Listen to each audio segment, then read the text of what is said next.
तो संत की परिभाषा, साधु के लक्षण क्या बताए उस परमात्मा ने। और जब तक ये लक्षण हमारे अंदर नहीं आएंगे, एक एक लक्षण, हम परमेश्वर के पैर के नाखून को छूने के अधिकारी नहीं है।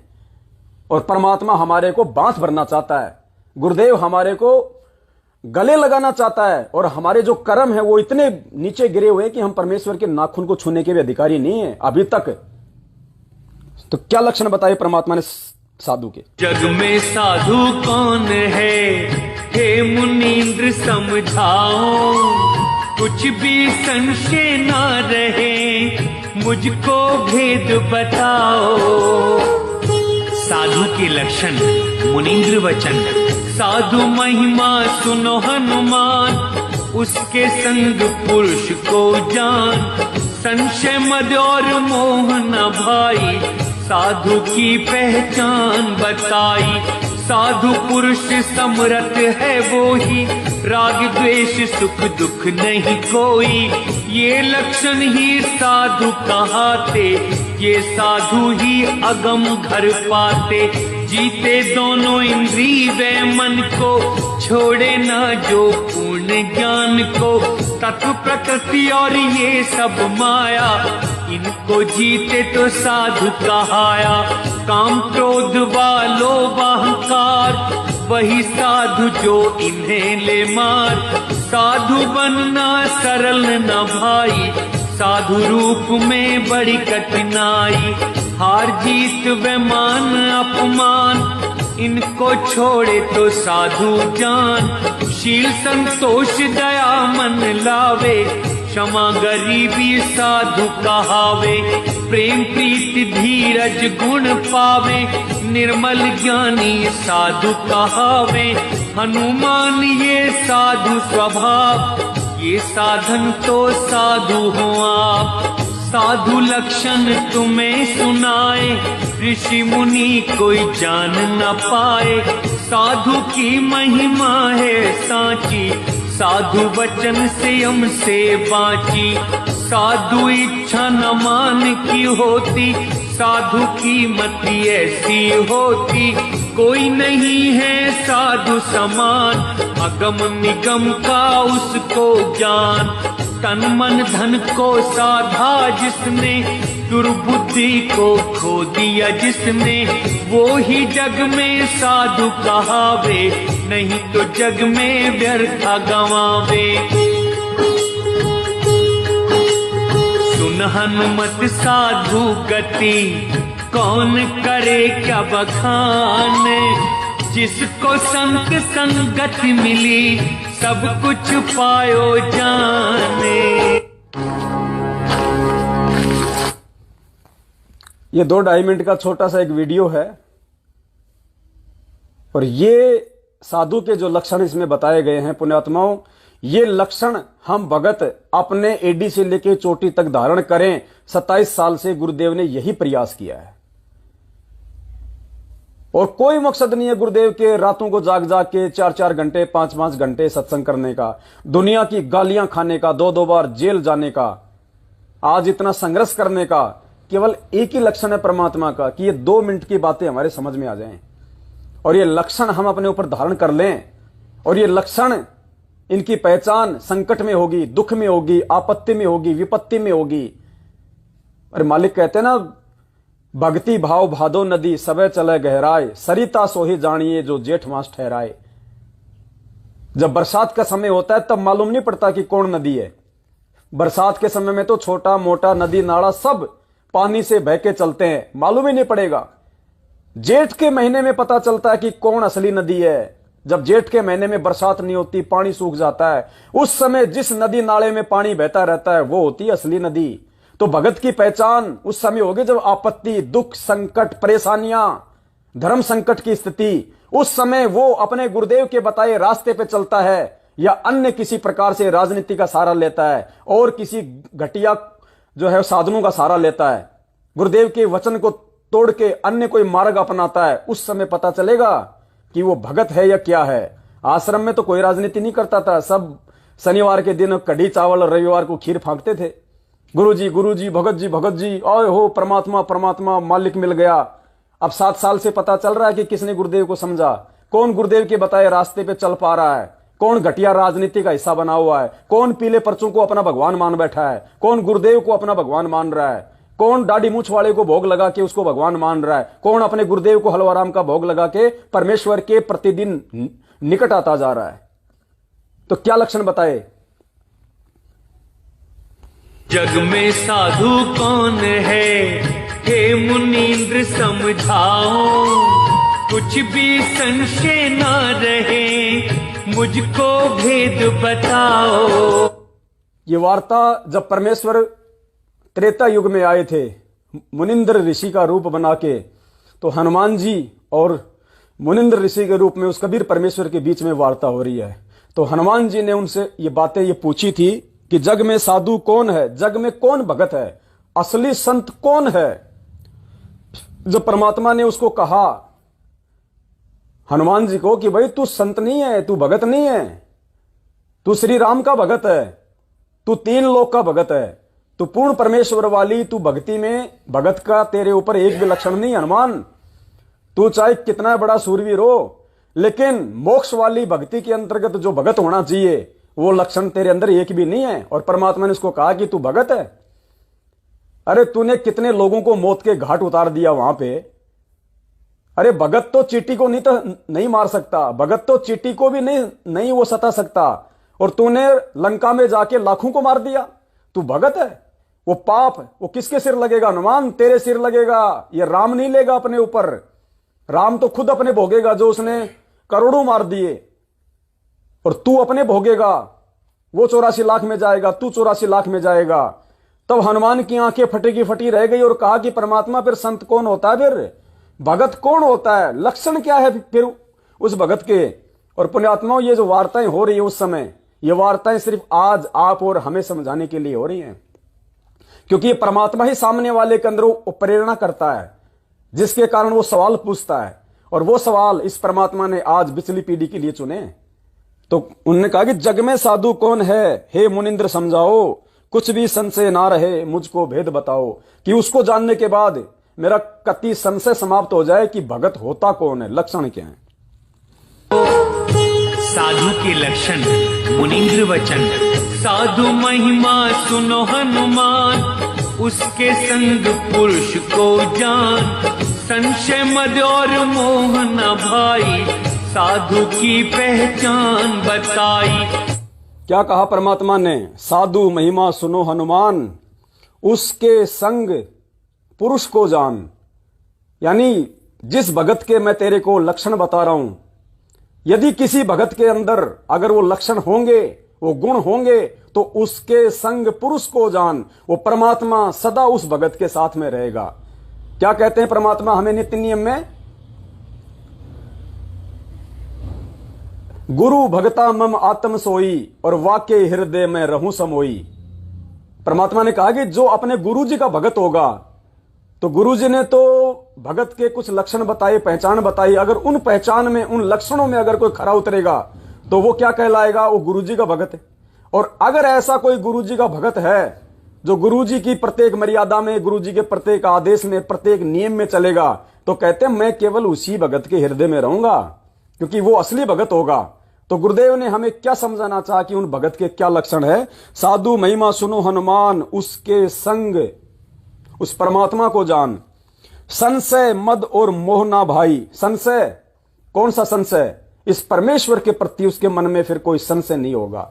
सृष्टि रचना सुनने के बाद में, उस अमर लोक के विषय में जानकारी अपने गुरुदेव के मुखारविंद से सुनने के बाद में, उसको दुनिया वाले नकली संत, नकली पंथ, आड़ोसी पाड़ोसी, पंडित, काजी, मुल्ला, कोई कितना ही संशय पैदा करना क्यों ना चाहे। तेरा गुरु भगवान है तो जेल में क्यों बैठा है?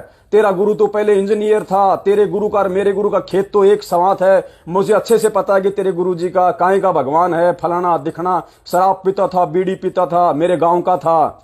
कहते हैं ये भक्ति लेने के बाद अगर कोई भगत होगा, ये ज्ञान सुनने के बाद कि ऐसा ज्ञान आज तक सृष्टि में किसी गुरु ने किसी को नहीं दिया, ये भेद आज तक किसी ने आके इस पृथ्वी पे नहीं खोला।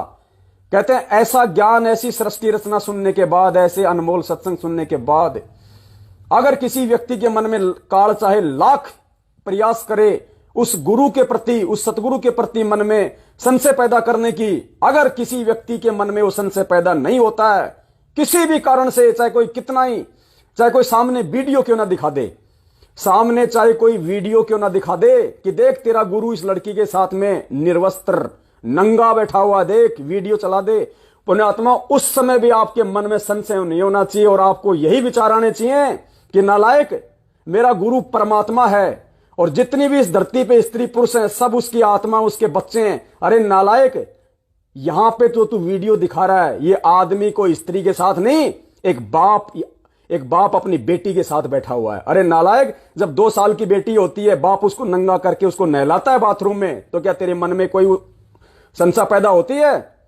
तो नालायक, तू जो मुझे दिखा रहा है ये बाप है, ये आदि अनादि है, सतगुरु आदि अनादि है, सतगुरु मध्य है मूल, सतगुरु को सिजदा करूं एक पलक नहीं भूल। सतगुरु पूर्ण ब्रह्म है, सतगुरु आप अलेख, सतगुरु रमता राम है या में मीनना मेघ। ये सभी आत्माओं का उत्पत्ति करता है, हम तो इसके बच्चे हैं। अगर कोई 100 साल का भी है तो भी वो गुरुदेव के लिए 2 दिन का बच्चा है।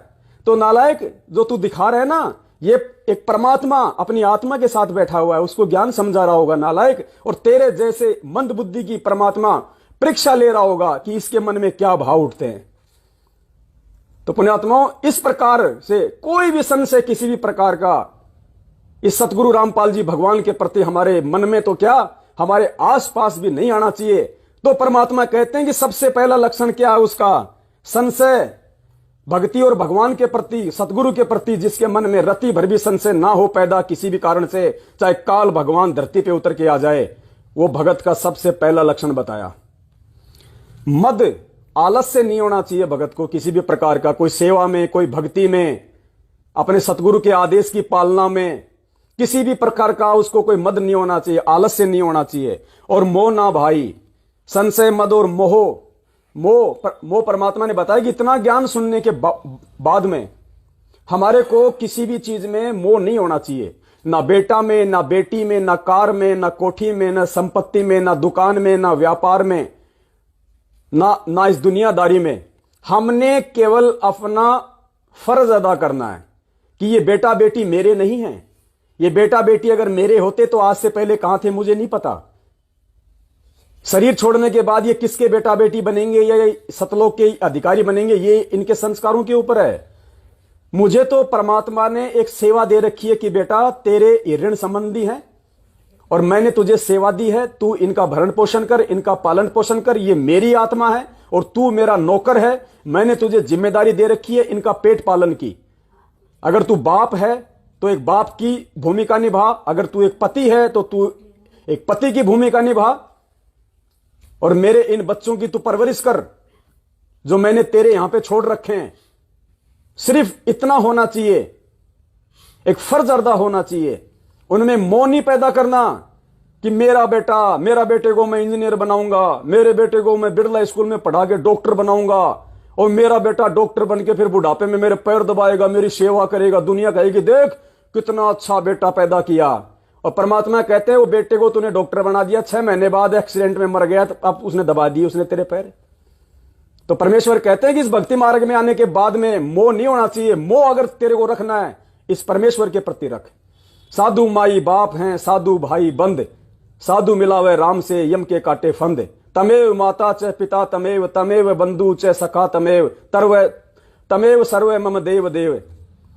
अगर बेटे की भूमिका भी कोई निभाएगा बुढ़ापे में तो यही सतगुरु रामपाल जी भगवान निभाएगा। त्रिलोचन भगत की कहानी सुनी होगी ना आपने। पहाड़ पे रहता था, दस्त लग गए, नौकर गांव चला गया, परमात्मा ने उसका नौकर बनके उसकी लैट्रिन उठाई। तो नौकर की भूमिका भी ये भगवान निभाएगा अगर आवश्यकता पड़ी तो, बेटे की भूमिका भी भगवान निभाएगा जब आवश्यकता पड़ेगी। और हम जब पूर्णतया सतगुरु के भगत बन जाएंगे और पतिव्रता धर्म पे टिक जाएंगे तो पुण्यात्माओं सारी भूमिका ये भगवान निभा देगा। इसलिए असली मोह अपने गुरु के चरणों में होना चाहिए। सतगुरु सुंदर रूप अपारा, सतगुरु 3 लोक से न्यारा। सतगुरु से ज्यादा सुंदर हमने बेटा बेटी, अपने पत्नी भाई बंधु रिश्तेदार जवाइयों को ना कहना है, ना हमने उनके अंदर वो सुंदरता को वो देखना है, क्योंकि असली सुंदरता यहां है ही नहीं। ये काल का लोक है, ये डमी लोक है। इसलिए वो सुंदरता भी हमने अपने गुरु में देखनी है। सतगुरु सुंदर रूप अपारा, सतगुरु तीन लोक से न्यारा। तो वास्तविक मोह हमारा अपने सतगुरुदेव जी के प्रति होना चाहिए। भगत भाई बहनों के प्रति भी एक दूसरे का किसी का मोह नहीं होना चाहिए। बार बार उसके पास जाना, उठना, बैठना, उसी से ज्यादा लगाव करना नहीं। वो लगाव केवल ज्ञान तक सीमित होना चाहिए कि मैं इससे कुछ सीखूं, मुझे कुछ मालूम पड़े अपने गुरुदेव के विषय में, गुरुदेव के ज्ञान के विषय में, मैं भी इसके जैसा बनने का प्रयास करूं, अपने गुरुदेव का असली दास बनने का प्रयास करूं। असली मोह इस परमेश्वर में, क्योंकि मालिक ने कह दिया जहां आशा तहां वासा होई, मन कर्म वचन सुमरियो सोई। अंत समय में जहां तेरी आशा होगी इतनी सी भी, वही काल तुझे पटक देगा। और अंत समय में अगर सतगुरु में आशा रही कंप्लीटली तो सतलोक में पटक देगा परमात्मा। तो साधु महिमा सुनो हनुमान, उसके संग पुरुष को जान, संशय मद और मोना भाई, साधु की पहचान बताई। साधु पुरुष समरथ है वो ही, राग द्वेष सुख दुख नहीं कोई। ये लक्षण ही साधु कहाते, ये साधु ही अगम घर पाते। साधु पुरुष समर्थ है वो ही, साधु पुरुष यानी जो भगत होगा और जिसके अंदर ये लक्षण आ जाएंगे तो परमात्मा कहते हैं कि वो पीव के समान हो जाएगा। गुरु को कीजिए दंडवत कोटि कोटि प्रणाम, कीट न जाने भृंग को गुरु कर ले आप समान। गुरुदेव ने सत्संग में बताया कि जीव जो है वो पीव नहीं बन सकता। पीव यानी परमात्मा, जीव यानी हम।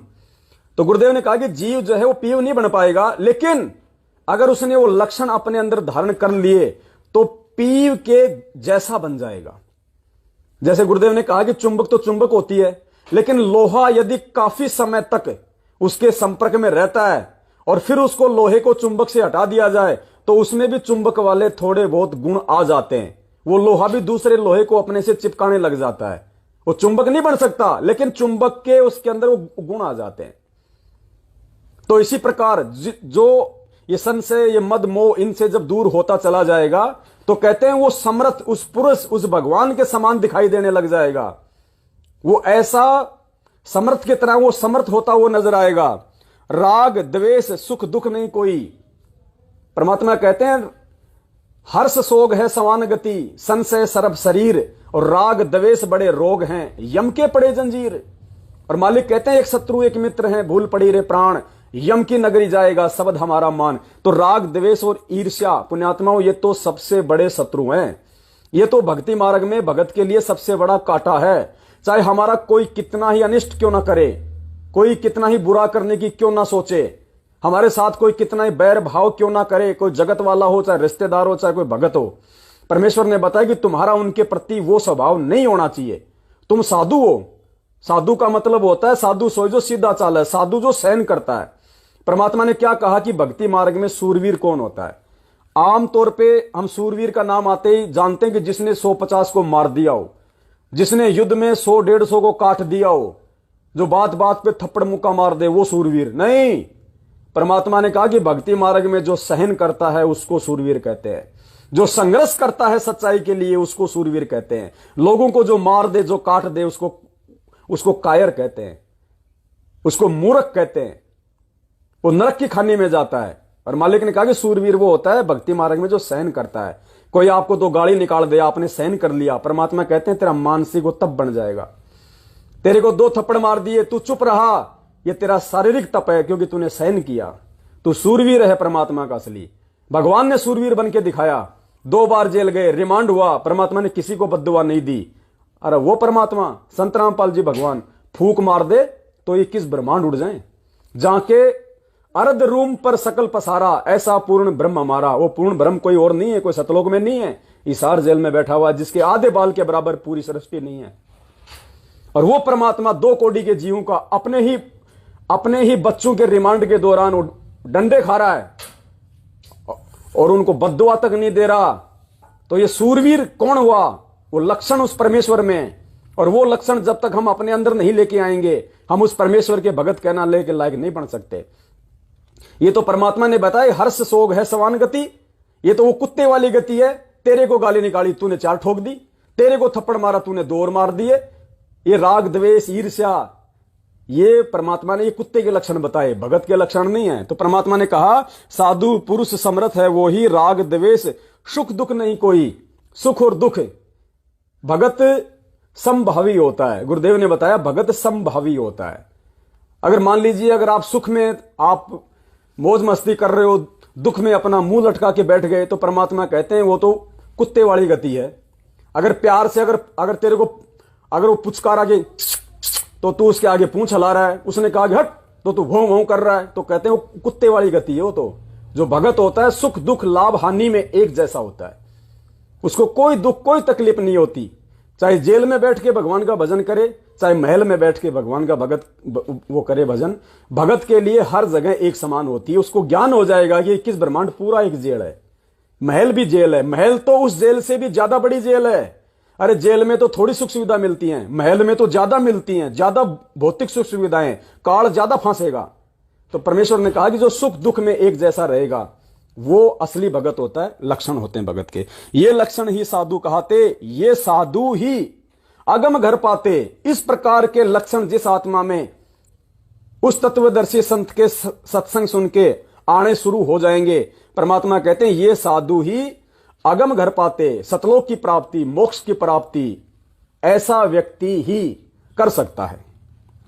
जीते दोनों इंद्री व मन को, छोड़े ना जो पूर्ण ज्ञान को, तत्व प्रकृति और ये सब माया, इनको जीते तो साधु कहाया। जीते दोनों इंद्री और मन को, ये आप सबको पता है जो इंद्रियां हैं, तो कौन सी इंद्री को यहां पे जीतने की बात कही जा रही है? जो पांचों हमारी जो इंद्रियां हैं, काम क्रोध मद लोभ अहंकार।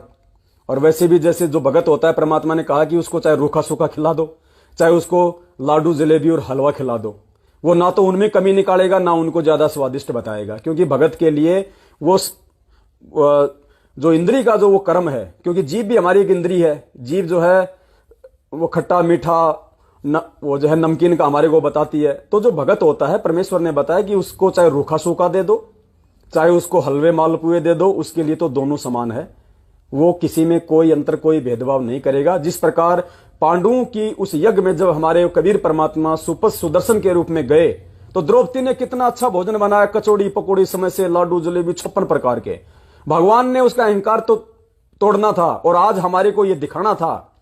परमात्मा ने सबको एक जगह गोल मथोड़ कर लिया और 5 ग्रास बना लिए। तो परमेश्वर ने वहां पे हमें क्या एग्जाम्पल दिया कि भगत को ज्यादा स्वादिष्ट की तरफ नहीं बढ़ना है। जो मिल जाए, जैसा मिल जाए, सूखी रोटी मिल जाए हमें खानी है, भगवान का प्रसाद मान के। अरे वो सूखी रोटी और चटनी हम खाएंगे तो सबसे पहले हम हमारे गुरु भगवान को हम भोग लगाएंगे एक टुकड़ा तोड़ के। अरे जब गुरु भगवान ने मना नहीं किया सूखी रोटी खाने से, नालायक तू क्यों नाक चढ़ा रहा है? तो इस प्रकार से साधु को संभावी होना है इंद्रियों को लेके।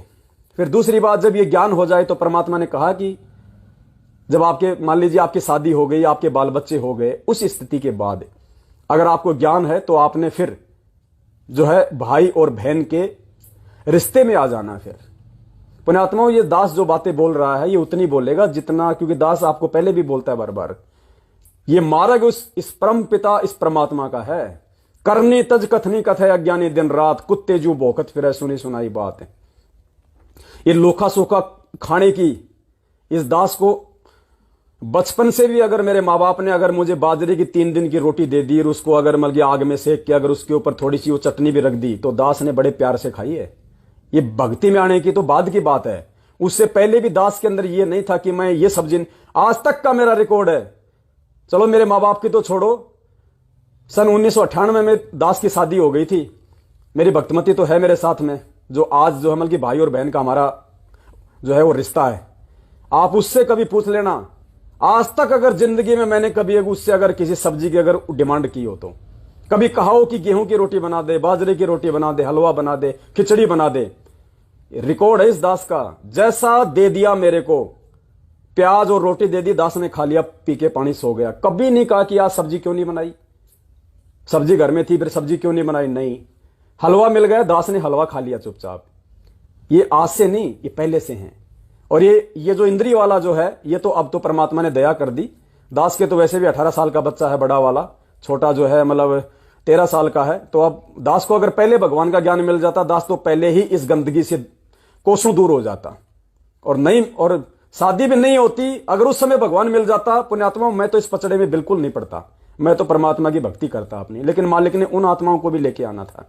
अब जब ज्ञान हो गया तो दास ने अपनी भक्तमती से भाई बहन का रिश्ता कायम कर रखा है मालिक की दया से। इतना आनंद है अब, और पहले इतना पुण्यात्माओं, क्योंकि सद्बुद्धि नहीं आ सकती उससे पहले।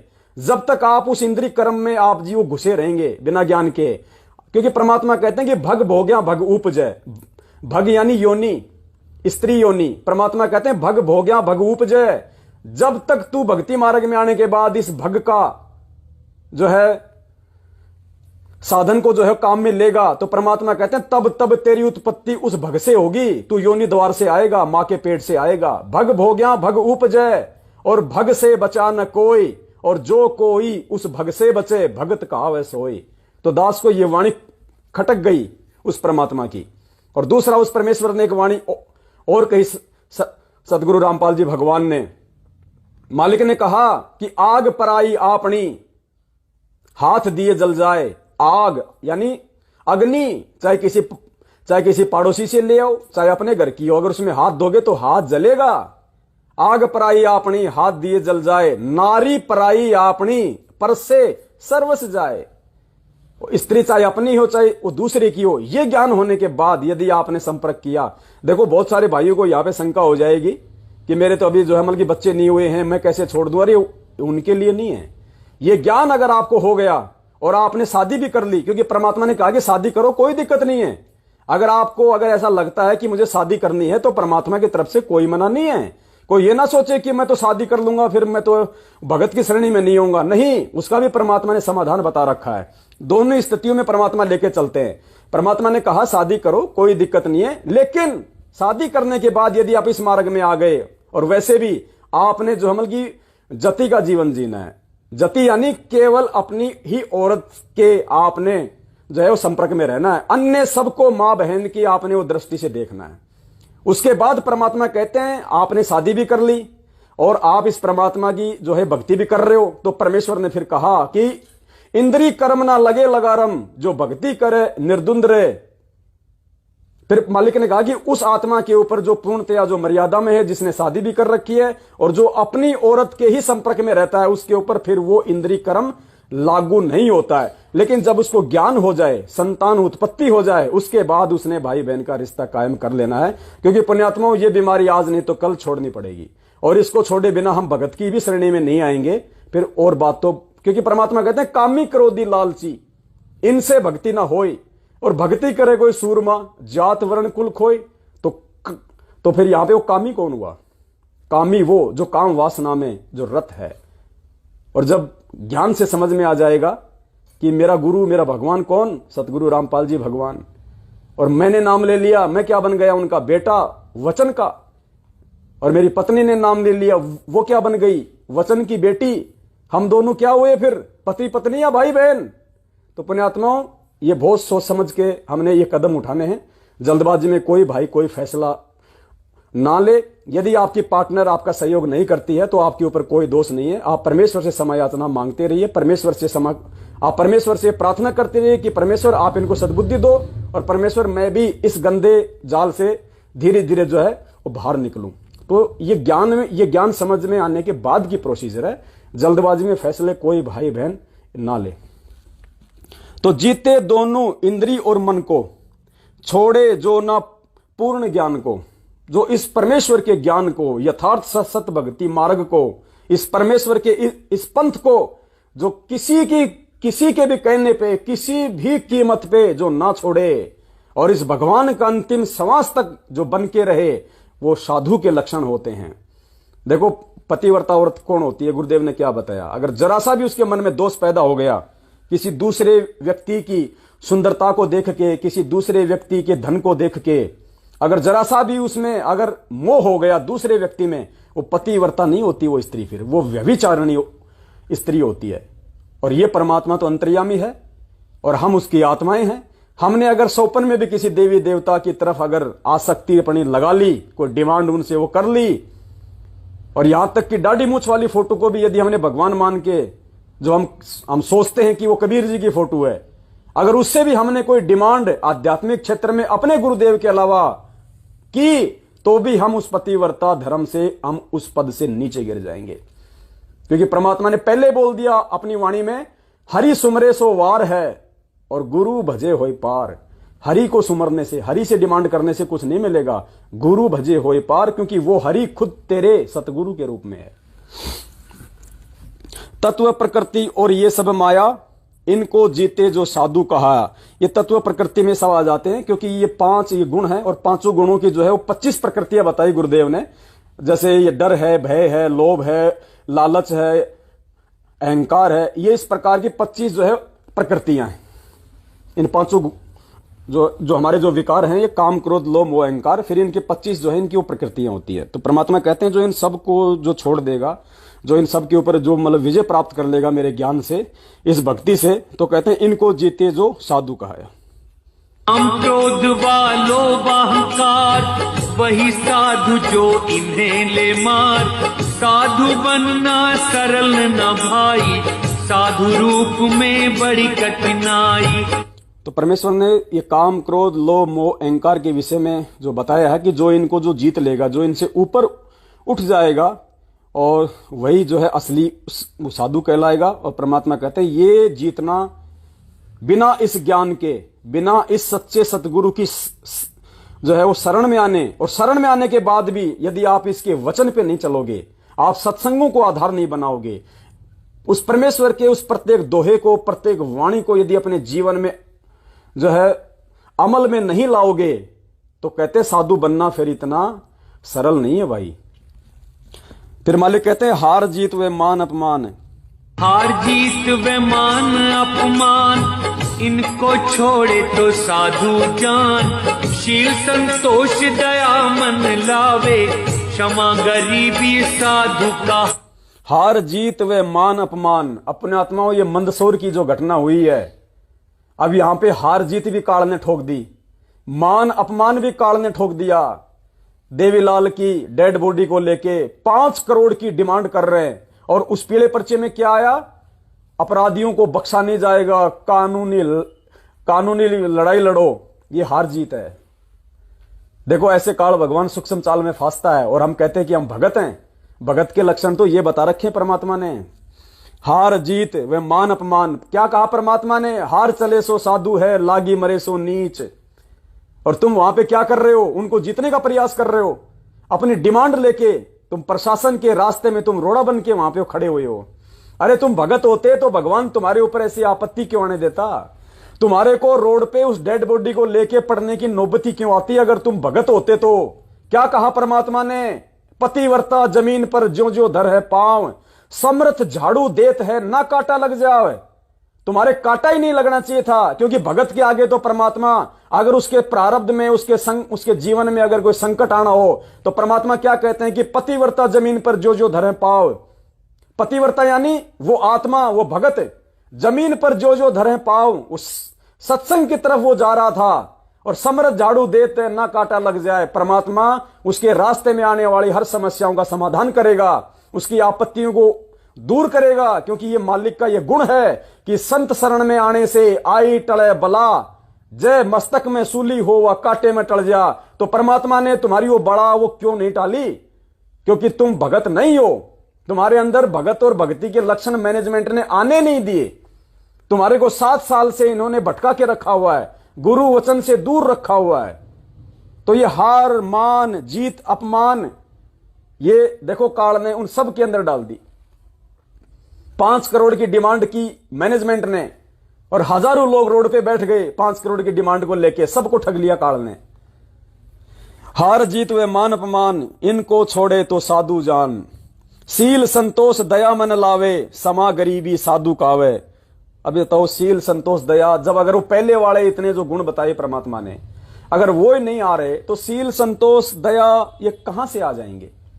वो तो अच्छा हुआ गोली मार के भग लिया, नहीं तो उसका चूरमा निकाल देती है संगत वहां पे। वो वीडियो भी है दास के पास में, जो उनके पीछे भग रहे भगत ले लेके लठ गालियां निकाल रही है माता बहने की, पकड़ो कुत्तों को, पकड़ो कुत्तों को। भगत लठ लेके भग रहे हैं उनके पीछे। वो तो अच्छा हुआ वो भग लिया गोली मार के, नहीं संगत उसका चूरमा निकाल देती।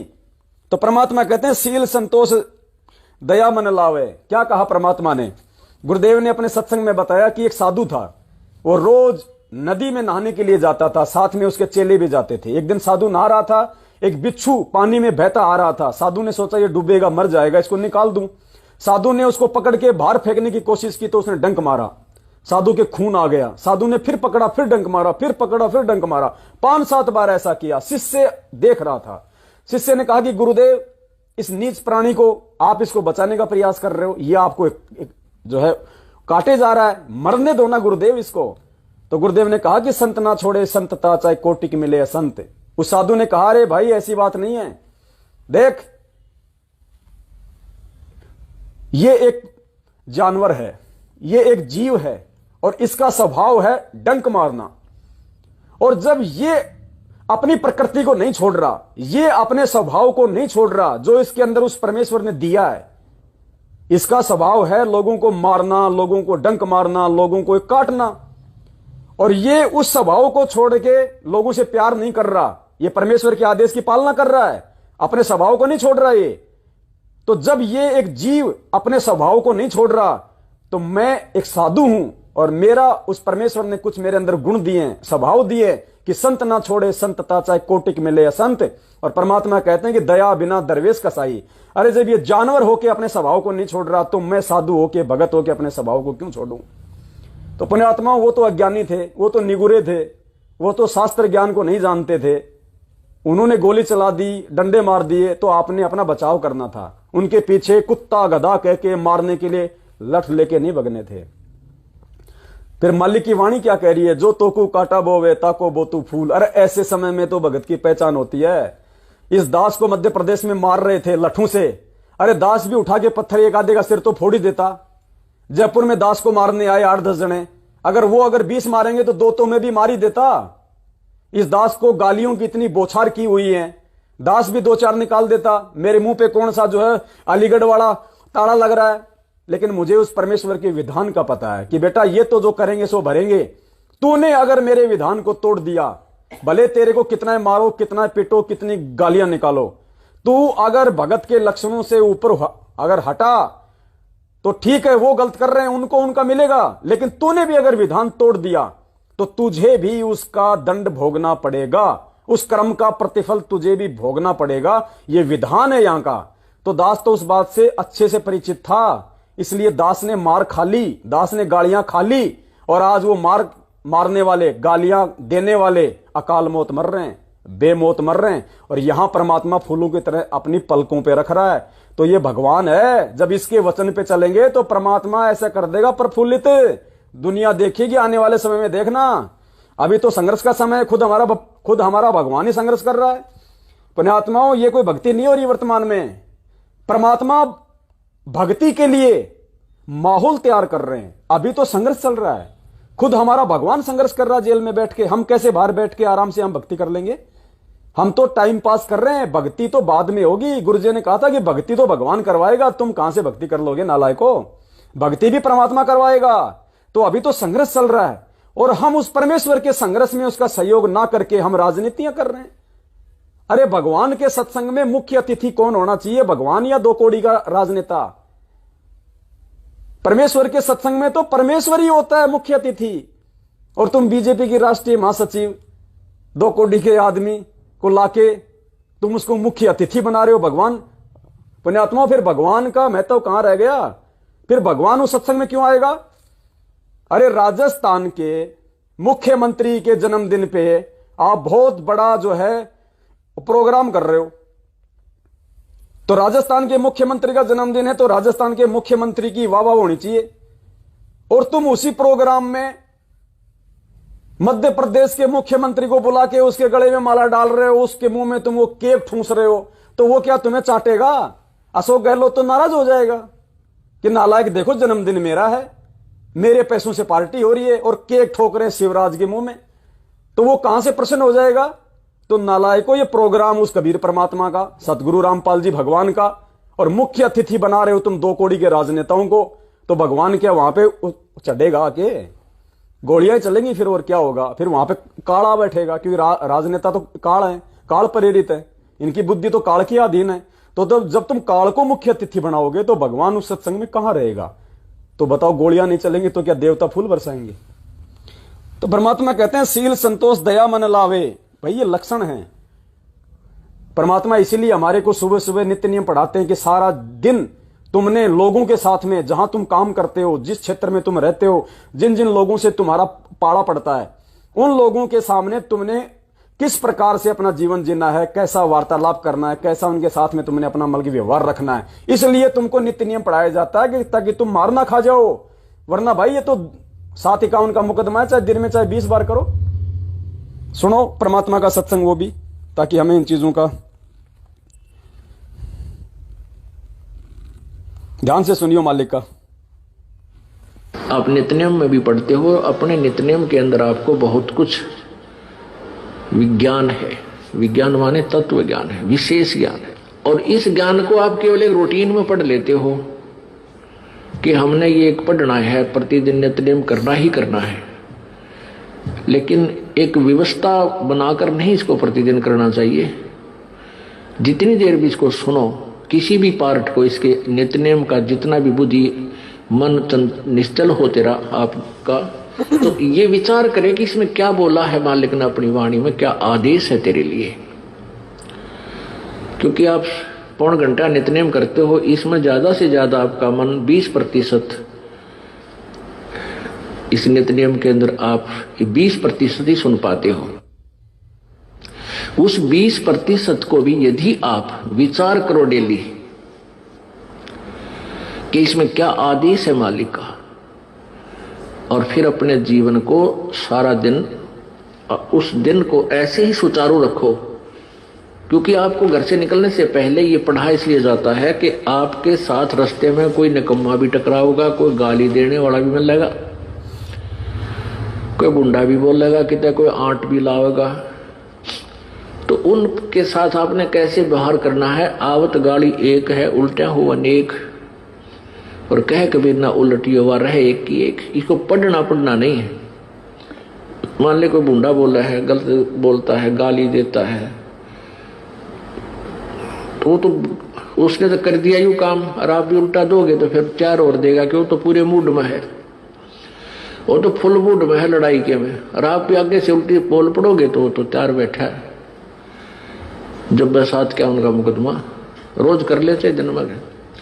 तो कहते परमात्मा आवत गाड़ी एक है, उल्टा हो अनेक, और कह कबीर ना उलटियो रहे एक का एक।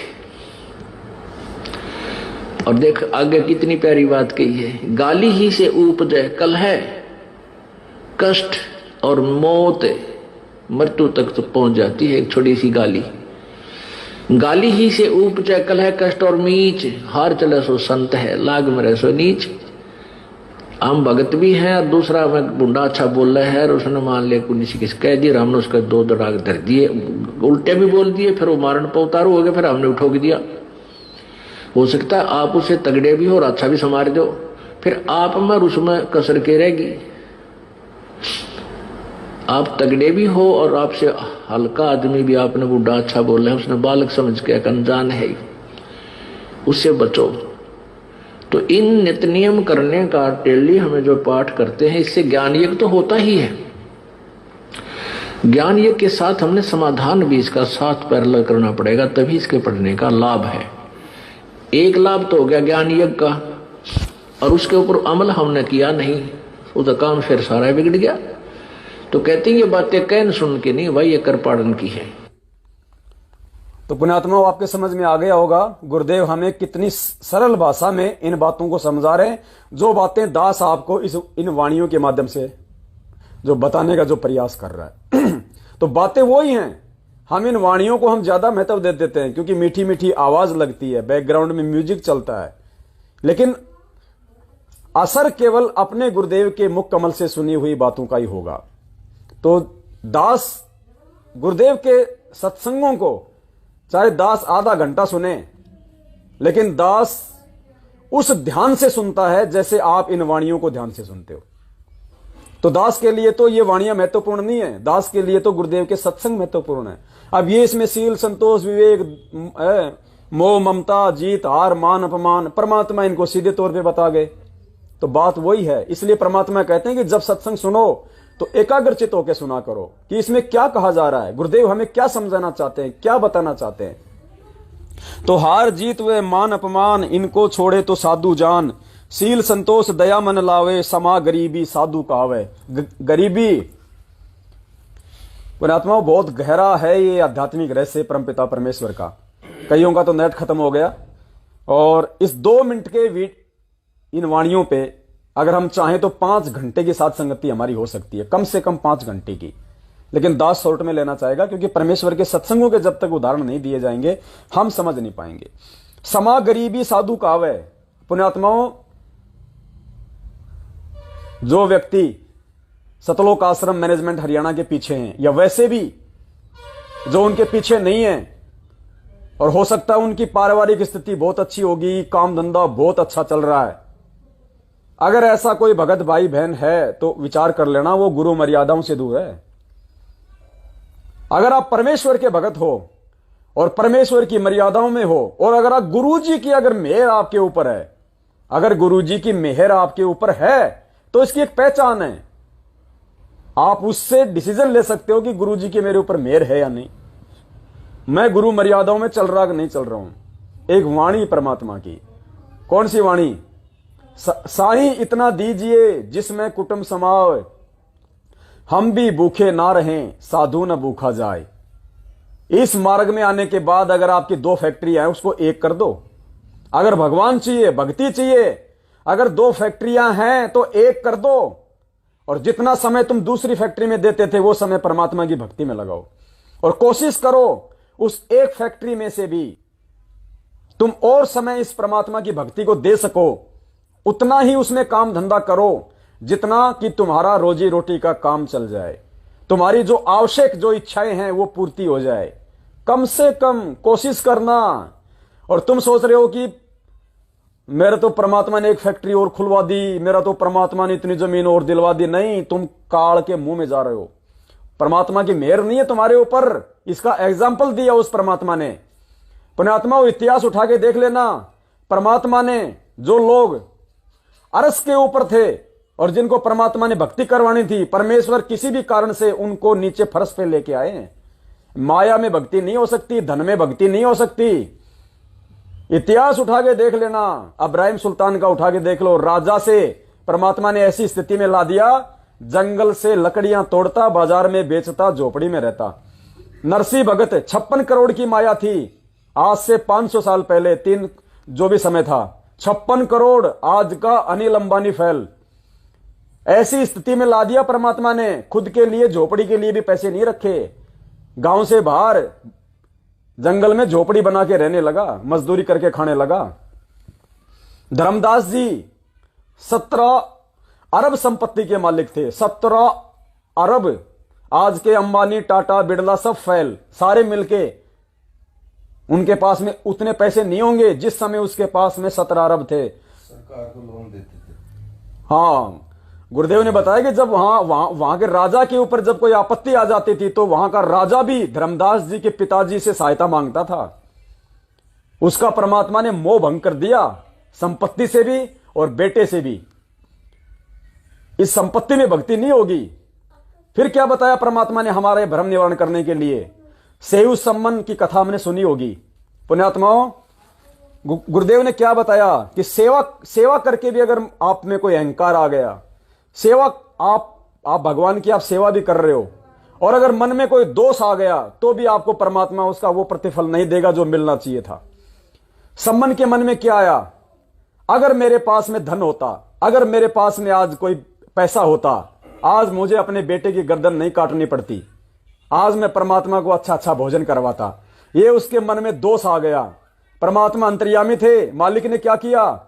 उसी जन्म में परमात्मा ने सम्मन को उस दिल्ली नगर का 1 नंबर का सेठ बना दिया।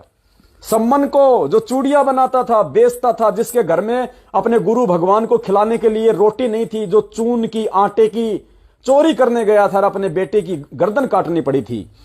परमेश्वर ने बताया उस सम्मन के मन में दोष आ गया था कि आज अगर मेरे पास में अगर ये धन होता, मुझे बेटे की गर्दन नहीं काटनी पड़ती। उसके मन में ये दोष आ गया। क्या किया परमात्मा ने? उसी जन्म में एक नंबर का सेठ बना दिया उसको। उसी झोपड़ी के नीचे खुदाई कर रहा था, हीरे मोती लाल निकल गए, जेवरात निकल गए, एक नंबर का सेठ बन गया उसी जन्म में। अब वो सम्मन क्या सोच रहा था कि मैंने बेटे की कुर्बानी कर दी, मैंने भगवान की इतनी बड़ी सेवा की, अपने बेटे की गर्दन काटी, देखो आज परमात्मा मेरे ऊपर कितना राजी, कितना मेहर की मेरे पे भगवान ने। नहीं, वो गलत सोच रहा था।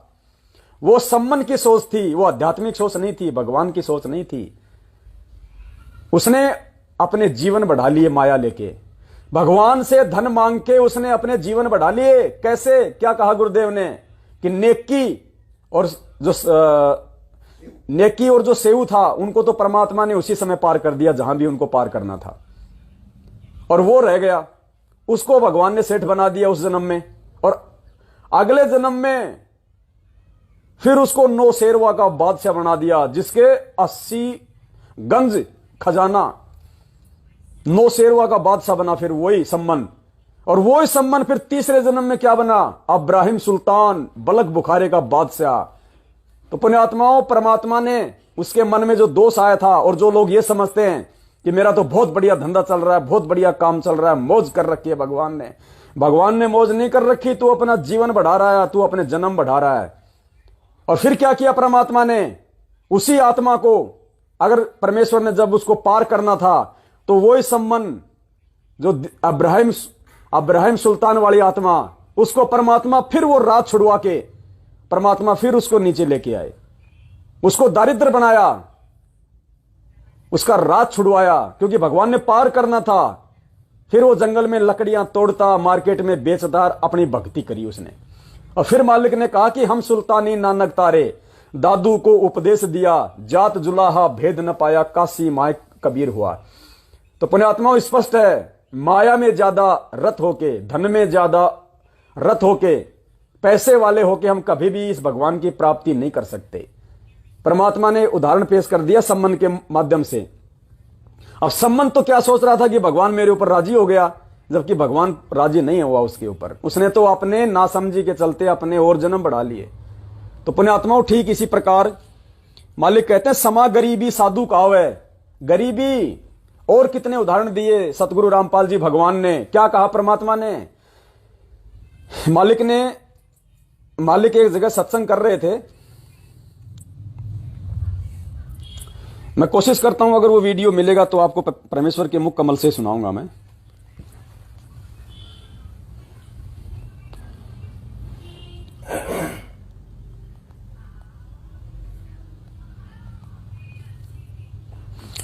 शायद नहीं है दास के पास में, वर्बली बताना पड़ेगा। परमेश्वर एक जगह कहीं पे सत्संग कर रहे थे, तो मालिक ने उस सत्संग में अपनी वाणी कही कि दानी को नहीं देत हूं, ना राखूं वर्ष करोड़, और ये माया है सूम की, कंजूस की, बंदी सूम गल डोर। तो सत्संग में परमात्मा ने कहा कि जो मेरा भगत होगा और जो दान करेगा, उसको मैं धन नहीं दूंगा। दानी को नहीं देत हूं, ना राखूं वर्ष करोड़, उसको अधिक माया देके, अधिक सुख संपत्ति देके मैं उसको काल के जाल में नहीं फंसने दूंगा। दानी को नहीं देत हूं, ना राखूं वर्ष करोड़, ये माया है सूम की, ये कंजूस की है माया, बंदी सूम गल डोर, उसके पैरों की बेड़ियां हैं। तो बहुत सारे भगत थे, उन्होंने अज्ञानता में कहा कि हे परमात्मा, हम तो दान इसीलिए करते हैं कि हमारे को और धन मिले, और परमात्मा आपका विधान कहता है कि दानी को मैं जो है वो धन नहीं दूंगा, ज्यादा माया नहीं दूंगा। तो परमेश्वर फिर आप दानी को दोगे क्या? तो परमेश्वर ने बड़े ही सुंदर शब्दों में कहा कि दानी को तो देत हूं क्या? ज्ञान, ध्यान, विश्वास, भक्ति, गरीबी, बंदगी, ज्यों निपजे निज दास। कि जो मेरा भगत होगा, जो ज्ञान समझ जाएगा और जो दान करेगा, कौन सा दान? अपने आत्म कल्याण के लिए, कि धर्म तो 10 के नहीं, 10 के तीनों लोग, खैरायत में खैर है कीजिए आत्म पोख। जो अपने आत्म कल्याण के लिए दान करेगा, ज्योति करवाएगा, पाठ करवाएगा, ना कि अपने संकट निवारण के लिए, ना कि और ज्यादा धन प्राप्ति के लिए, ऐसा कोई भगत होगा जो अपने आत्म कल्याण के लिए 10वें अंश के रूप में अपने गुरुदेव को समर्पित करेगा कि भैया आज मैं अगर गुरुदेव को दूंगा तो कल को मेरे भाग्य में कोई संकट होगा तो परमात्मा इस दान के बलबूते पे मेरे संकटों का नाश करेगा। क्योंकि गुरुजी ने बताया कि कुछ हमारे पाप कर्म ऐसे होते हैं, कुछ संकट ऐसे होते हैं वो दान करने से ही कटेंगे। कुछ संकट ऐसे होते हैं वो नाम के सुमरण से ही कटेंगे। कुछ हमारे जो पाप कर्म ऐसे होते हैं वो जो है वो सत्संग सुनने से कटेंगे और उनका कोई इलाज नहीं है। तो फिर उसको ज्ञान हो जाएगा भगत को, वो अपने आत्म कल्याण के लिए, कि मेरी भक्ति में मेरे ही भाग्य का कोई रोड़ा बीच में आके ना अड़ जाए, इसलिए वो 10वें अंश के रूप में या ज्योति पाठ के रूप में परमेश्वर के चरण कमलों में माया को अर्पित करेगा। तो फिर ऐसा जो भगत होता है उसको फिर ना तो कोई चाह होती है और ज्यादा उसकी कोई डिमांड होती है। तो फिर परमात्मा कहता है कि ऐसा कोई भगत होगा, ऐसा कोई दानी होगा कि दानी को तो देत हूं, उस दानी को जो निस्वार्थ भाव से, निष्काम भाव से जो दान कर रहा है, बिना किसी डिमांड के, बिना किसी इच्छा के। और मैनेजमेंट ने क्या कर रखा है पुण्यात्मा, हमारे साथ में कितना बड़ा एक खिलवाड़ कर रखा है। आज जितने भी लोग ज्योति पाठ कर रहे हैं सब लोग मन में इच्छा पाल के कर रहे हैं, बिना इच्छा के कोई ज्योति पाठ नहीं करवा रहा सिवाय सत्सेवकों के। क्यों? ज्योति पाठ के आदेश किनको दिए जाते हैं? जो इनके प्रार्थनाओं के नंबर पे जो प्रार्थना लगाता है। तो प्रार्थना क्यों लगाते हैं? मेरे पेट में दर्द है, मेरी छोरी का रिश्ता नहीं हो रहा, मेरा मकान नहीं बन रहा, मेरा काम धंधा नहीं चल रहा, मेरी भैंस जो है पाडा नहीं दे रही, पता नहीं क्या क्या उजूल फिजूल डिमांड की जाती हैं। और फिर उधर से आदेश आता है ज्योति कराओ पाठ कराओ, ज्योति कराओ पाठ कराओ। अरे तो आपने निष्काम भाव से कहां कराया? आपने तो अपने मन में भैंस को पाडा होने की, छोरी को छोरा होने की, मकान बनने की, पेट का दर्द ठीक होने की, ट्यूबवेल में पानी होने की, खारा पानी हो गया मीठा क्यों नहीं हुआ, ज्योति करवा दे, पाठ करवा दे। आप तो डिमांड करके मन में इच्छा रख के ज्योति पाठ करा रहे हो, तो वो निष्काम कहां है? तो काल आपको ठग रहा है। यह सूक्ष्म चाल है काल भगवान की।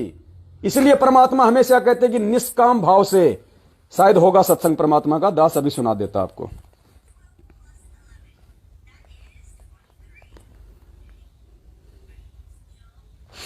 देखो ध्यान से सुनना परमात्मा का सत्संग और इसको समझने का प्रयास करना। परमात्मा कहते हैं कि बिना किसी इच्छा के ज्योति पाठ करवाया जाता है। और फिर मालिक ने क्या कहा? कभी नहीं कहा कि ज्योति करवा दे, पाठ करवा दे, जो आपको आदेश दिए जाते हैं। गुरुदेव ने क्या कहा कि आप ज्योति या पाठ का संकल्प कर लो। संकल्प के लिए कहा परमात्मा ने, दे दे करवा दे नहीं। ध्यान से सुनना। कबीर साहब ने गरीबदास जी ने आकर के यथार्थता में लाकर बिल्कुल साफ कर दिया कि भजन करे तो इस नाम का करे, दान करे तो यूं करे कि बिन इच्छा जो देत है सो दान कहावे। दान करके न्यू बाट नहीं देखा हमारा घर में न्यू ना होया, या इच्छा करके दान किया जाता है कि हमारा न्यू हो जाए एक पाठ करवाऊं। वो पाठ लाभ तो देगा पर उतना ही देगा, आपके कार्य को सिद्ध कर देगा, आगे उसका कोई फल नहीं मिला आपको। और महाराज कहते बिन इच्छा जो देत है सो दान कहावे। जो बिना इच्छा दोगे उसका वो फल भी मिलेगा और साथ में आपको अमर लोग सतलोक ले जाने में वो भजन में सहयोग हो जाएगा, सहयोग देगा।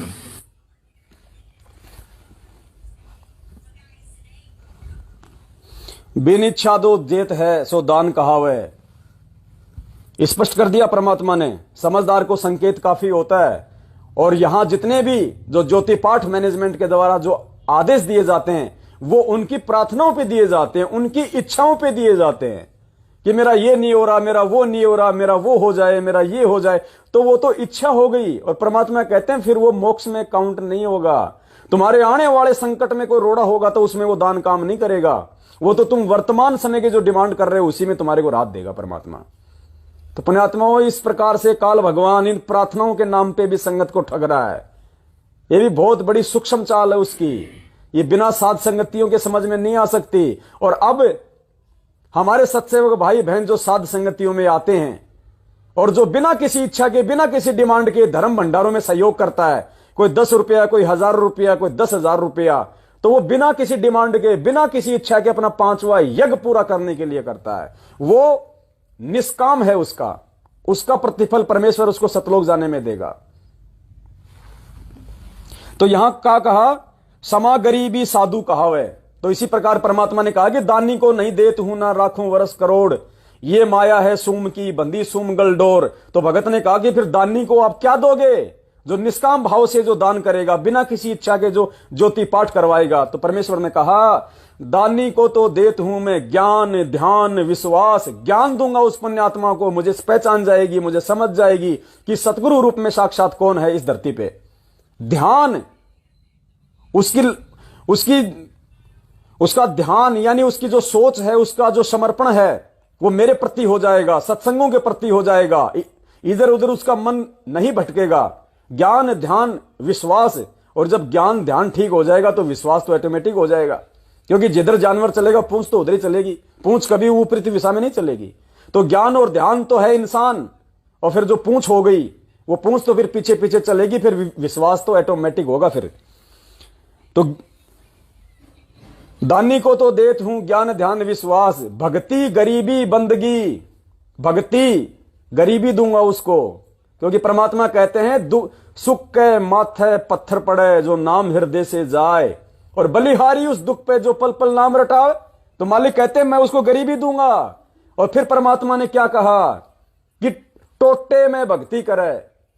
टोटा यानी जिसकी स्थिति डामाडोल हो, टोटा जिसके कमी हो, थोड़ी थोड़ी कुछ न कुछ जिसके वो कमी हो। परमात्मा कहते हैं कि टोटे में भक्ति करे सोए सच्चा सपूत। और ये मायाधारी मस्करे ना जाने कितने जालिए ऊत। ये माया चाहने वाले पता नहीं कितने गधे कुत्ते बन के घूम रहे हैं। और मालिक कहते हैं जो गरीबी में जो भक्ति करेगा, दारिद्र्य में जो भक्ति करेगा, वो मेरी प्यारी आत्मा होगी, उसको मैं सतलोक भेजूंगा। इसलिए डिमांड नहीं करनी चाहिए भगवान से। ये माया मांगना, बेटा मांगना, कार मांगना, कोठी मांगना, ये फिजूल के खर्चे हैं। कल को देखना जब ये ज्ञान हो जाएगा तो हमें एक गुड्डा गुड्डी नजर आएंगे जो परमात्मा हमें समझाते हैं। तो इसी प्रकार इस वाणी में कहा गया सील संतोष दया मन लावे, समा गरीबी साधु कावे। इस प्रकार जो गरीबी में अपना जीवन जिएगा, जो टोटे में जीवन जिएगा, कि साईं इतना दीजिए जिसमें कुटुंब समाओ, हम भी भूखे ना रहें साधु न भूखा जाए। परमात्मा कहते हैं समा गरीबी साधु कावे। ऐसा व्यक्ति भगत कहलाएगा, साधु कहलाएगा। भावे प्रेम प्रीति धीरज गुण पावे, निर्मल ज्ञानी साधु कहावे। हनुमान ये साधु स्वभाव, ये साधन तो साधु हुआ। क्या कहा परमात्मा ने आगे? प्रेम प्रीति धीरज गुण पावे। प्रेम, परमात्मा कहते हैं अब वही बात है, ये प्रेम भक्ति। खैर वहां तो गुरुजी अपने मुंह बोले जो गुरुजी हैं, है हमारे जो दादा गुरुदेव हैं, उनको एक शिष्य और गुरु परंपरा के तहत उनको भाव दे रहे हैं। अन्यथा ये प्रेम भक्ति को रामानंद जी नहीं लेके आए। जो परमात्मा अपनी वाणी में कहते हैं ना कि प्रेम भक्ति गुरु रामानंद लाए, नहीं, ये प्रेम भक्ति तो सतगुरु रामपाल जी भगवान लाए। अब कि वास्तव में जो प्रेम है वो क्या होता है, आज उन्होंने जो प्रेम की जो परिभाषा है वो आप और हमें बताइए, समझाइए। पुण्यात्माओं, ये ज्ञान समझने के बाद जो प्रेम, निष्पाप निश्चल प्रेम, जो अपने सतगुरुदेव जी के प्रति और अपने भगत भाई बहनों के प्रति जो प्यार और प्रेम आज आप और हमारे अंदर है, वो किसी दूसरे संत और पंथ के अंदर नहीं हो सकता, वो आज से पहले नहीं हो सकता था। तो ये प्रेम भक्ति, क्योंकि ये ज्ञान होने के बाद में निस्वार्थ भाव से इस परमार्थ के लिए यदि कोई सेवा करेगा, कोई भक्ति करेगा, तो केवल सतगुरु रामपाल जी भगवान का भगत कर सकता है, दूसरा नहीं कर सकता। बाकी सब स्वार्थ के ऊपर आधारित है। तो ये प्रेम भक्ति सतगुरु रामपाल जी ले आए, भरी कबीरा भरपूर। खुद ही कबीर है, खुद ने उसमें रंग भर दिया। तो प्रेम प्रीति धीरज गुण पावे। धीरज, धैर्य, मालिक कहते ना सील संतोष समा विवेक, ये 5 जो गुण हैं। तो ये जो धैर्य है, धीरज होनी चाहिए भगत को। किसी भी चीज को सोचे समझे, फिर उस पर अपना विवेक लगाए, उसके बाद फिर उस काम में हम आगे बढ़े। निर्मल ज्ञान ये साधु कहावे। निर्मल ज्ञान, जिससे भी बात करे प्यार प्रेम से करे, जिससे भी बात करे परमात्मा की करे, फालतू की राजनीति की बात नहीं करे, इधर उधर की बात नहीं करे, जाटों के आरक्षण में जाके नहीं बैठे फालतू में, आनंदपाल की सीबीआई जांच में नहीं बैठना जाके हमारे को, देवीलाल की डेड बॉडी को लेके 5 करोड़ की डिमांड नहीं करनी चाहिए हमारे को। निर्मल ज्ञान ये साधु कहावे। दुनिया तुम्हारा ड्रामा देख रही है, दुनिया तुम्हारा ढोंग देख रही है, लाइव चल रहा है, वहां पे मीडिया में आ रहा है। अरे सभी थोड़ी तुम्हारी तरह मूर्ख हैं। बुद्धिजीवी भी लोग समाज में रहते हैं, वो क्या कहेंगे? अरे यार ये लो, ये दुनिया को कहते हैं कि तुम्हारा मोक्ष हो जाएगा, खुद डेड बॉडी के 5 लाख मांग रहे हैं। पुण्यात्माओं, ये ढोंग देखो, एक तरफ तो ये कहते हैं कि संत रामपाल जी के जो भगत हैं वो जनहित के काम कर रहे हैं, रक्तदान कर रहे हैं, देह दान कर रहे हैं। यानी एक तरफ तो तुम देह दान करके और ये साबित करना चाहते हो कि हमारे लिए शरीर का कोई महत्व नहीं है, अगर ये दुनिया के काम आ जाए तो देह दान कर रहे हो, और दूसरी तरफ नालायक को मरने के बाद उसी देह के तुम 5 करोड़ मांग रहे हो। तो ये दो मुंह वाला गधा है। ये जीते जी भी तुम्हारा देह दान करवा के उन हॉस्पिटलों से खा रहा है, और मरने के बाद भी तुम्हारी देह के 5-5 करोड़ ले रहा है। पुण्यात्माओं, इस गधे से बचना ये बहुत डेंजर है। फिर मालिक क्या कहते हैं, हनुमान ये साधु स्वभाव, कि सुन हनुमान, ये होते हैं एक भगत के गुण, एक साधु के स्वभाव। ये साधन तो साधु हो आप। अगर हनुमान तेरे अंदर ये गुण है तो तू भी साधु है। तो हनुमान की तो आंखें फिर गई कि भगवान, मैं तो इनके आसपास भी नहीं हूं। मैंने तो जिंदगी में जो भी किया, लड़ाई दंगे किए, झगड़े किए, मैंने तो किसी का हाथ उखाड़ दिया, किसी की पूंछ उखाड़ दी। लंका में गए तो वहां पे 1500 मार के आ गया है। परमात्मा, अगर किसी ने मेरे अगर इष्ट के विषय में कुछ बोल दिया तो मैंने उसको रपटा दिया। परमात्मा, मेरे अंदर ये गुण तो एक भी नहीं है जो आप बता रही है, ये तो मेरे एड़े नेड़े भी नहीं है। तो परमेश्वर ने कहा कि हनुमान ये साधु स्वभाव और ये साधन तो साधु हो आप। अगर ये गुण तेरे अंदर हैं तो तू साधु है। तब हनुमान जी की आंखें फिर गई कि भगवान, ज्ञान बता दो मालिक, मैं तो कहां दुनिया में, मैं तो भरम रहा हूं, मैं तो भटक रहा हूं। पुण्यात्मा, दास इसीलिए बार बार कहता है 7 साल से कि जो परमात्मा कहते हैं ना कि लख बर सूरा जूझ ही लख बर सावंत दे, और लख बर यति जहान में तब सतगुरु शरणा ले। क्या कहा गुरुदेव ने इस वाणी के माध्यम से, लख बर सूरा जूझ ही, यानी लाखों बार आपने सूरवीरों के जीवन जिए हैं, लाखों सूरवीरों के जीवन जो आत्मा जीती है। लख बर सूरा जूझ ही लख बर सावंत दे, लख बर सावंत दे। सावंत दे गुरुदेव ने बताया कि ऐसा व्यक्ति जिसके हाथ उसके घुटनों से नीचे होते हैं, वो बहुत ज्यादा पुण्यकर्मी होती है वो आत्मा। लाखों में, अरबों में, खरबों में कोई एक होता है। आज तो शायद नहीं होगा कोई भी, ये पहले होते थे। तो कहते हैं लाखों जन्म तूने सावंत दे के पाए, जिस आत्मा ने लख बर सूरा जूझ ही लख बर सावंत दे, लख बर यति जहान में तब सतगुरु शरणा ले। लख बर यति, ये हनुमान जी कौन थे? यति। तो कहते हैं लाखों जन्म तूने हनुमान के पाए। ऐसी कोई आत्मा हो जिसने लाखों जन्म सूरवीर के, लाखों जन्म सावंत दे के, और लाखों जन्म जिसने हनुमान के पाए हों, तब सतगुरु शरणा ले। तब सतगुरु रामपाल जी भगवान ऐसी आत्मा को अपना भगत बनने का सौभाग्य देता है। पुण्यात्माओं, गुरुदेव ने अपनी जो शरण में लिया है, लेने मात्र से कोई भगत नहीं बन गया। परमेश्वर कहते ताते सतगुरु शरणा लीजे, कपट भाव जिन दूर करीजे। ये सारे गुण जब हमारे अंदर आ जाएंगे तो परमात्मा कहते हैं फिर तू उस हनुमान से भी लाखों गुणा बढ़ के, तू लाखों गुणा बढ़ के तू आत्मा है। फिर ऐसी आत्माओं को सतगुरु रामपाल जी भगवान अपनी शरण में लेता है। पुण्यात्माओं, हम कहां धक्के खा रहे हैं, डेड बॉडी के 5 करोड़ मांग रहे हैं नालायक को। मरने के बाद भी नहीं छोड़े तुमने देवीलाल को। अरे मरने के बाद भी क्या तुम पाप खाओगे? ये तुम्हारे लक्षण है क्या? दुनिया थूक रही है तुम्हारे ऊपर, हंस रहे हैं लोग। गुरुदेव तुम्हारी अज्ञानता पे हंस रहे होंगे इस हार जेल में बैठे बैठे कि मैंने किन गधों को ज्ञान दे दिया। 27 साल से अगर ये सत्संग मैं किसी कुम्हार के गधे को सुनाता, वो भी बैकुंठ में जाने की तैयारी कर लेता, और तुम्हारे नालायक को जू भी नहीं रहेंगी। पुण्यात्माओं, कहां जी रहे हम? ध्यान देना है बातों पे। आगे चलिए। साधु लक्षण तुम्हें सुनाए, ऋषि मुनि कोई जान न पाए। साधु की महिमा है साची, साधु वचन से हमसे बाची। साधु लक्षण तुम्हें सुनाए, ऋषि मुनि कोई जान न पाए। कि देख ले हनुमान, जब तू खुद ही साधु नहीं है, तेरे अंदर इनमें से एक भी कोई गुण लक्षण नहीं है, तो ये ऋषि मुनि, ये दाढ़ी बढ़ा बढ़ा के तपस्या करने वाले, काल भगवान ने जिनको तोप बना रखा था, किसी को भी श्राप दे देते, ये दुर्वासा ऋषि जैसे, कहते हैं इनको तो इन चीजों का कोई आन भान भी नहीं था। साधु लक्षण तुम्हें सुनाए, ऋषि मुनि कोई जान न पाए। साधु की महिमा है साची, साधु वचन से यम से बाची। साधु वचन से यम से बाची, यानी साधु वचन यम से भी टक्कर ले लेगा, परमात्मा उसको यम से बचा लेगा। ऐसी आत्मा को अगर ये लक्षण अगर किसी के अंदर होंगे तो अरे भाई जरा देखना इसका नेट वो हो गया, वो ला चार्जर लेके अपना। पुण्यात्मा शायद थोड़ा डिस हो गया है, मैं देखता हूँ एक बार। हाँ है मेरे पास, ये रहा लगा रहा हूँ मैं। बैटरी थोड़ी डिस हो गई, अभी लगा रहा है दास।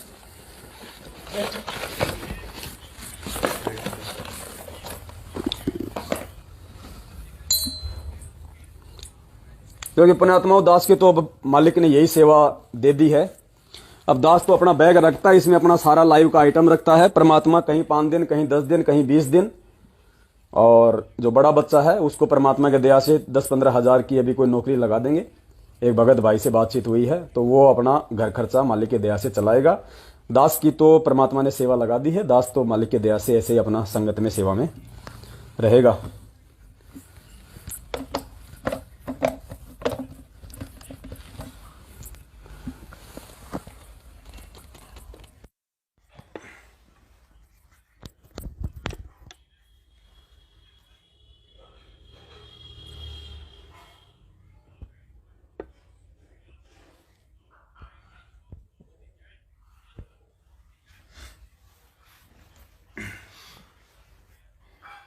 साधु की महिमा है सांची, साधु वचन यम से बांची। अब इसकी आवश्यकता नहीं है क्योंकि इसकी जगह चार्जर लग गया। अब तो आवाज हो सकता है थोड़ी कम आई, लेकिन ध्यान से सुन लेना। आगे चलिए। साधु इच्छा न मान की होती, साधु की मति ऐसी होती, कोई नहीं है साधु समान, अगम निगम का उसको जान। साधु इच्छा न मान की होती। परमात्मा कहते हैं जो भगत होता है उसको किसी प्रकार की ना कोई इज्जत की कोई टेंशन होती है, ना कोई बेइज्जती की कोई टेंशन होती है। जिनको ज्ञान नहीं है वो बेइज्जती करते रहेंगे, वो राग द्वेष ईर्ष्या फैलाते रहेंगे, वो मेरे भगत को ठग भगोड़ा फलाना दिखना पता नहीं क्या क्या बोल के अपना जीवन बर्बाद कर लेंगे। तो साधु इच्छा ना मान की होती। इसलिए 1 साल हो गई दास ने उन भाइयों के खिलाफ कभी एक शब्द नहीं कहे। 1 साल से भी ज्यादा हो गया होगा, दास ने उनके खिलाफ कभी कोई शब्द नहीं कहे। अगर कहा है तो उनको समझाने के लिए कहा है, क्योंकि मैं उनके जैसा नहीं हो सकता। मैं ईंट का जवाब पत्थर से नहीं दे सकता। मैं किसी की व्यर्थ में निंदा चुगली करके परमेश्वर की कुदृष्टि का पात्र नहीं बनना चाहता। तो जो करेंगे अपना पाएंगे। कबीरा तेरे झोपड़ी गलकटियन के पास, जो करेगा सो भरेगा, तू क्यों भया उदास। कोई दिक्कत नहीं। साधु इच्छा ना मान की होती। हम जो लाइव आ रहे हैं, एक दूसरे से बातचीत कर रहे हैं, साथ संगतियां कर रहे हैं, कोई पब्लिसिटी के लिए नहीं कर रहे। ये वीडियो कोई मान बढ़ाई के लिए नहीं कर रहे। मुझे कोई पेंशन थोड़ी मिल रही है।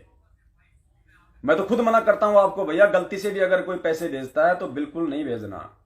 अगर हमें आवश्यकता होगी, और वो भी किस लिए, परमेश्वर की सेवाओं के लिए, घर खर्चे के लिए नहीं, गाड़ी घोड़े के लिए नहीं, डीजल पेट्रोल के लिए नहीं, मैनेजमेंट वालों की तरह अपने ससुराल जाने के लिए नहीं, सेवाओं के लिए। ये टैबलेट लेके आने, ये कंप्यूटर लेके आने लाइव के लिए, और साधन लेके आना, सिर्फ इनके लिए, फालतू की चीजों के लिए नहीं, कभी नहीं। आपका एक पैसा भी व्यर्थ नहीं जा सकता पुण्यात्माओं, एक पैसा भी, क्योंकि हमें पता है इस परमेश्वर के विधान का। अगर एक पैसा भी अगर मेरे भगत भाई बहनों का अगर व्यर्थ में कहीं हो गया इधर उधर, तो मैं खुद दोषी, और वो भाई बहन भी परमेश्वर से वो लाभ प्राप्त नहीं कर पाएंगे। तो साधु इच्छा ना मान की होती, साधु की मति ऐसी होती। हमारे गुरुदेव को भी लोगों ने भगोड़ पता नहीं क्या क्या उपमाएं दी है। ठग है, लुटेरा है, हिंदू धर्म का विरोधी है, ईसाइयों से मिला हुआ है, गुंडा है, भुंडा है, देशद्रोही है, पता नहीं क्या क्या उपाधियां दे रखी है। जैसा कि कुछ नालायक लोग मुझदास के प्रति पोस्टर बना बना के सारा दिन वो कुत्ते की तरह भोंकते रहते हैं। तो जब मेरे गुरु को कोई असर नहीं पड़ रहा, मेरा गुरु उनकी तरफ कोई ध्यान नहीं दे रहा, और गुरुदेव ने मुझे ये कहा कि बेटा अगर तू सही है, तेरे खिलाफ अगर कोई कुछ बोल रहा है, तो परमेश्वर ने कहा कि बेटा तेरे को तो फायदा है। कैसे? परमात्मा कहते हैं कि निंदक मेरा ना मरो। थोड़ी आवाज कम कर। परमात्मा कहते निंदक मेरा ना मरो, और बसो ना मुझसे दूर, गांव गोरवे की गंदगी साफ करत हैं सूर। गांव के आसपास की जो गंदगी होती है ना, वो सूअर साफ किया करते हैं। तो कौन सूअर को भगाएगा? हर आदमी ये चाहेगा सूअर मेरे आसपास रहे, नजदीक रहे। मेरे खिलाफ उल्टा सीधा भगोड़ा, ठग, फलाना दिखना, 50,000 का इनाम, ये इस तरह की बातें लिख लिख के वो सूअर का काम कर रहा है। वो तेरी व्यर्थ में निंदा चुगली करके तेरे पाप कर्म खा रहा है। तो मेरे लिए तो बहुत अच्छी बात है। मैं तो चाहता हूं 5-10 और खड़े हो जाएं ऐसे सुअर जो मुझ पवनदास के पाप कर्मों को साफ करते रहे, क्योंकि भक्ति का इतना समय दास को नहीं मिल पाता है। तो कम से कम जो मेरे पाप कर्म है जो भक्ति से नाश होने हैं, वो परमात्मा ने उन सूरों की ड्यूटी लगा रखी है।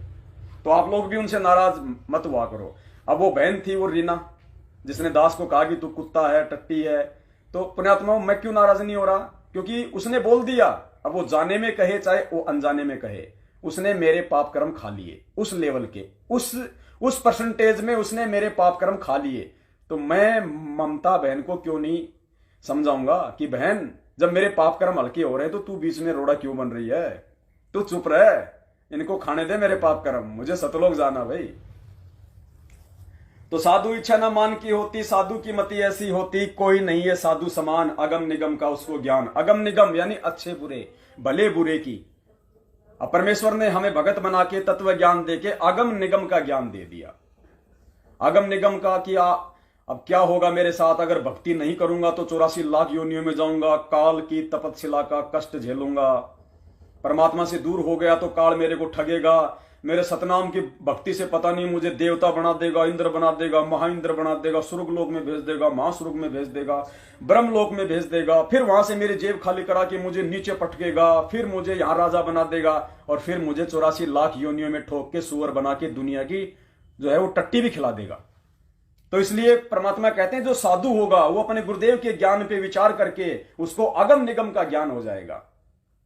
अच्छा क्या है मेरे लिए बुरा क्या है, कौन सा जो कर्म है मेरे लिए अच्छा है, कौन सा जो कर्म है मेरे लिए बुरा है। तो कहते हैं कोई नहीं है साधु समान, अगम निगम का उसको ज्ञान। तन मन धन को साधा जिसने, दुर्बुद्धि को खो दिया जिसने, वो ही जग में साधु कहावे, नहीं तो जग में व्यर्था गवा। तन मन धन को साधा जिसने और दुर्बुद्धि को खो दिया जिसने, तो साफ अर्थ है, आप समझ गए होंगे। तन मन धन को साधा जिसने, परमात्मा कहते हैं कोई तन दुखी, कोई मन दुखी, कोई धन बिन रहे तो उदास। तो ये तीनों शब्द यहां है, तन मन धन को साधा जिसने। और मालिक की वाणी क्या कह रही है, कोई तन दुखी, कोई मन दुखी, कोई धन बिन रहे तो उदास, और थोड़े थोड़े सब दुखी, एक सुखी राम का दास, एक सुखी सतगुरु रामपाल जी का दास। तो परमात्मा कहते हैं जिनकी इच्छा इस ज्ञान आधार से इन चीजों से हट जाएगी, जो ना अच्छा पहनना, ना अच्छा खाना, फालतू का ये दिखावा करना, लोग ये मेरे भगत के अंदर नहीं होगी। उसने अपने तन को और अपने उस मन को साध लिया, उसको पता चल गया कि अगर ये प्राण निकल जाएं, दूसरे दिन इस शरीर को अगर नहीं फूका, नहीं गड़ाया, इसके अंदर जो है वो कीड़े चलने लग जाएंगे, ये सड़ जाएगा। आज जो तू सेंट लगा रहा है, इत्र लगा रहा है, परमात्मा की एक वाणी भी है ना, भाई इस काया का गर्व ना करियो, के काला के गोरा रे, बिना भजन कुछ काम ना आवे, चाहे सेंट छिड़को चारों ओर रे। इसका कोई यूज नहीं है। आज हम इस पे सेंट लगा रहे हैं, दुनिया को दिखा रहे हैं कि 1000 वाला सेंट है, दूर से महक आ रही है। परमात्मा कहते हैं कल मर गया, चौथे दिन इसके अंदर, दूसरे दिन इसके अंदर वो बदबू मारना शुरू कर देगा, तेरा सेंट भी नहीं दबा पाएगा। चूहा मरता है, कैसी बदबू आती है, उससे भी भयंकर बदबू आदमी की बॉडी में आती है। ये किसी काम की नहीं है ये शरीर। गुरुदेव ने बताया कि जानवर मर जाए तो उसकी हड्डियां काम आ जाए, उसकी खाल काम आ जाए, उसका मांस काम आ जाए खाने के लिए, जो खाते हैं जो ये दुर्बुद्धि लोग। अरे इंसान अगर तू मर गया तो तेरा तो ना लेटरिन काम आता, ना पेशाब काम आता, ना तेरी हड्डियां काम आती, ना लायक, तू तो किसी काम का नहीं। ये देह तो तेरे को परमात्मा ने केवल भक्ति के लिए दी है, तू अपना आत्म कल्याण करवा सकता है इस देह में, इसका ये फायदा है। तो परमात्मा कहते हैं इस प्रकार से उस भगत को इस शरीर का भी ज्ञान हो जाएगा। इसको कितना संवार लो, कितना नहा धो लो, मैल उतार लो, कितने अपना इत्र लगा लो, कितने अच्छे अच्छे कपड़े पहन लो। परमात्मा कहते हैं नक बेसर नक्शे बनी, वह पहरे थी हार हमेल। जो रानियां, बड़े बड़े जो घरों की जो औरतें थी जो बिना भक्ति के, कहते हैं नक बेसर नक्शे बनी, पहरे थी हार हमेल, और साहिब पहरे थी हार हमेल, और सुंदरी से कुतिया बनी, सुन साहिब के खेल। फिर वो सुंदर औरतें जो राजा महाराजाओं की रानी पटरानियां बिना भक्ति के कुतियां बन के घूमती हैं फिर मार्केट में नंगी। गुरुजी ने एक सत्संग में बताया, एक राजा था, उसने किसी साध्वी से नाम ले लिया। उस साध्वी का नाम था पुल्लो। तो राजा क्या करता था, राजा के 3 रानियां थी, तो राजा हमेशा उस साध्वी की उनके साथ में प्रशंसा किया करता था कि भाई अगर भगत हो तो पुल्लो जैसी हो, भाई ऐसा ज्ञान ऐसी भाई हो। तो रानियों ने सोचा राजा सारा दिन उसका पुल्लो का ही बखान करता रहता है, पता नहीं वो पुल्लो कितने जो है वो सुंदर होगी। तो एक दिन राजा ने क्या कहा कि भाई आज यहां पे मैं